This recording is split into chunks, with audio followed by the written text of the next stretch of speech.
Tere sõbrad, täna ma räägin sellisest asjast nagu ühesõnaga ma hakkan kiilakaks jääma. Jah, võib-olla selline paratamatu asi, mis meie kõigiga võib juhtuda, aga nüüd küsimus on selles, mida selleks teha, et sellega võidelda. Nüüd ma hakkasin seda tähele panema umbes 2 aastat tagasi, kui vanade piltide või videote pealt hakkasin nagu märkama, et enam ei ole päris seda tihedust ja kui head sõbrad siin ka aina rohkem kommentaare hakkasid viskama, siis sain aru, et midagi natuke valesti. Noorena mul olid hästi tihedad juuksed, aga nüüd siin viimasel ajal just et pea pealt see tihedus on ära kadunud ja ega geneetiliselt ka vist päris kõige parem seis ei ole, sellepärast et paps on mul ka kiilakas. Ma vanema käest küsisin, siis ta vist juba 25-aastaselt hakkas kiilakas minema, nii et pikka pidu ei ole. Ja kuna meie elustil ka võib-olla kõige soodsam ei ole juustele, siis tuleb midagi ette võtta ja päästa, mis päästa annab. Kui sa hakkad seda enda peal tähele panema, siis sa hakkad ümberringi ka märkama, et sõpradel, kes on samas vanuses, siis mõnel on veel sitem seis. Nii et viimane aeg päästa, mis päästa annab.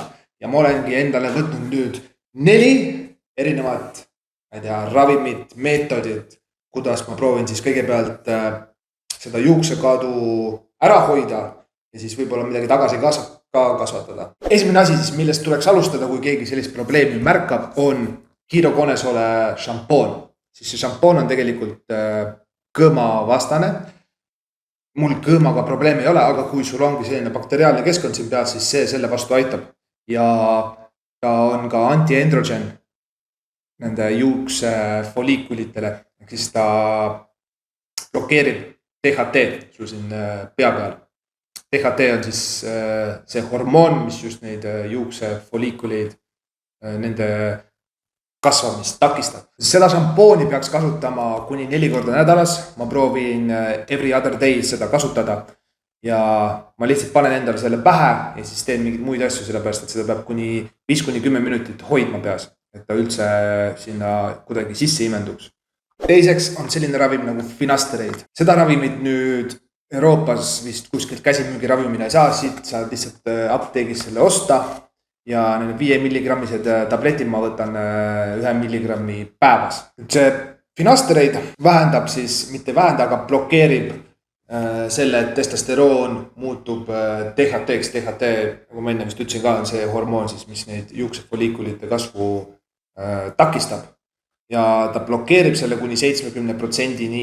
Ma olen seda ravimit nüüd võtnud terve see aeg, kui ma siin olen olnud, ehk siis 5-6 kuud. Vahepeal on küll mingid augud sisse jäänud ja ma ütleks küll, et sellest on mingil määral kasu olnud, kuigi nüüd ei ole kunagi need juuksed nagu päeva pealt hakanud langema, vaid need ongi siis pika perioodi vältel natukene. See peaks siis seda väljalangemist takistama. Mingisugused kõrvalmõjusid ma ei ole tundnud, kui seda nüüd guugeldada internetis, siis sealt leiab igasuguseid asju. Aga minu puhul ma ei ole midagi tundnud, et ta kuidagi mind mõjutaks mingil määral. Selleks, et nüüd stimuleerida seda juuksekasvu, on mul tellitud selline asi. Selle nimi on Dermapen. Ta on microneedling device. See näeb välja selline, maksab ma ei tea mingi 30-40 €, ma ei mäleta, kus kohas ma selle tellisin. Siia otsa käib selline nõel.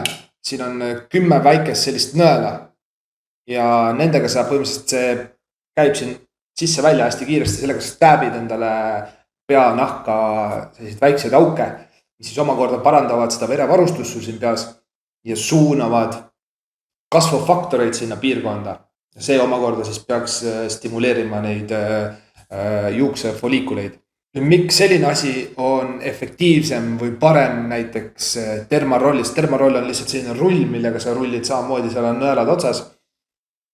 Siis sellega sa teed neid auke sinna naha sisse, need augud läheb otsa sisse, otsa välja. Dermarolliga sa liigud mööda pea nahka ja need nõelad liiguvad siis naha sisse sellise nurga all, mis siis omakorda ei pidanud nagu väga hea olema. Nüüd, kui sa oma pea nahka sellisel kujul kahjustad, siis keha suunab kollageeni sinna piirkonda ja seda uuesti taastada. Ja sellepärast tundubki nagu loogiline kollageeni juurde võtta. Praegu see on mingi vedelik lihtsalt keegi hingiti mulle.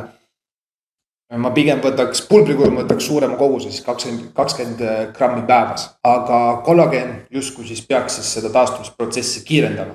Ja seda ma proovin ka nüüd hakata tegema üle 1 päeva. Ma olen siin, ei ole nagu väga järjepidev sellega olnud. Nädalas võib-olla korra, sest see on päris valus. Nagu sitaks valus tegelikult, sellepärast et ma ostsin valed nõelad siia. Siin on, ma ei tea, kas 10 või 8 väikest sellist nõela on siin sees. Ja kui need nõelad käivad nüüd mega kiirusega sisse välja läbi naha, siis see on päris valus. Nii, sellel termopennil saab siit seda nõela sügavust reguleerida kuni 0,25 kuni 2 milli, mis ma alustan. Ma olen teinud 1 milliga praegu, tegelikult 1,5, 1,5 ongi see viimane piir nagu, sellest sügavamale ei taha minna. Paned selle käima. Nüüd see nõel käib siin. Ja kuna siin peanahal mingid siis pehmed kude ei ole, siis sellepärast ongi nii valus. Nad tuleb sealt hambad kokku hammustada ja ära teha.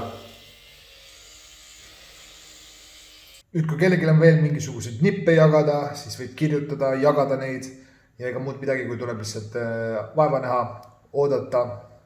Sellepärast nende juuste ja juurte eluiga on päris pikk, et enne 6 kuud, 12 kuud ei pruugigi nagu näha mingisugust tulemust. Tegelikult peaks nägema küll, kui before and aftereid vaadata, lihtsalt näiteks microneedling ja minoxidil. Minoxidil on veel üks ravim, mida kui nagu midagi muud see ei aita, siis ma hakkan seda endale kasutama. Ja seal on küll näha before and afterid, kui isegi paari kuu möödudes on juba märgatav suur vahe. Et üks õlekõrs on veel jäänud mingitesse, ma ei tea, seerumitesse või mingitesse kreemidesse ma väga ei usu. Pigem need asjad, mis ma praegu juba olen kätte võtnud, need võiksid aidata. Aitäh vaatamast. Näeme järgmises videos.